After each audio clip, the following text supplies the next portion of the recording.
Today we'll be going over cross-contamination. What is cross-contamination?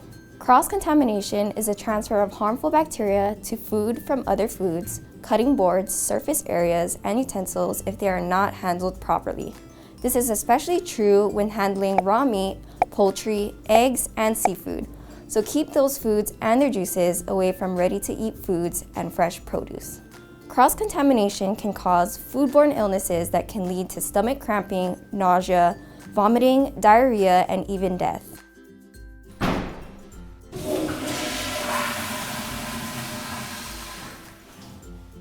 As food service workers, it is our responsibility to keep our food safe for consumption to prevent our consumers from getting sick. In the following scenarios, are you able to point out where the cross-contamination occurs? Contamination occurred through direct contact when the raw chicken touched the ready-to-eat food. Ew! Ensure that raw meat, poultry, eggs, and seafood are kept away from ready-to-eat foods. Here, harmful bacteria from the raw poultry was transferred by an unclean cutting board and utensil. Use separate cutting boards, utensils, and equipment to prevent cross-contamination.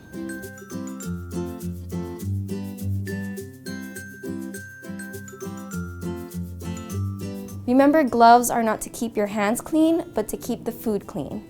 The contamination occurred from handling ready-to-eat foods with the same gloves used to prep raw chicken. Be sure to change your gloves if you are switching from a food with harmful bacteria to another food. Start the clock! When washing your hands, wet your hands with clean, running water and apply soap. Lather your hands by rubbing them together with the soap. Make sure to lather the back of your hands between your fingers and make sure to get under your fingernails.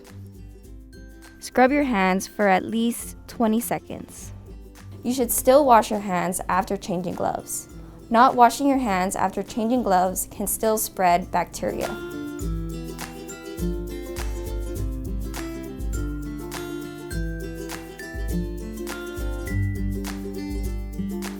You should always clean and sanitize your work area because the surface area is also a point of cross-contamination. In summary, cross-contamination occurs when harmful bacteria from food transfers to another food through direct contact, cutting boards, surface areas, and utensils. By following a few simple steps as you prepare and cook, you can greatly reduce your risk of food poisoning. Remember these 4 simple steps to prevent cross-contamination. Keep raw meat, poultry, eggs, seafood, and juices away from ready-to-eat foods. Practice good hand washing whenever needed and utilize gloves correctly. Use separate equipment to prevent cross-contamination. And lastly, keep your work area clean and disinfect surfaces after use. By following these 4 simple steps, we can continue to prepare and provide safe and delicious food for our staff and patients here at BAMC.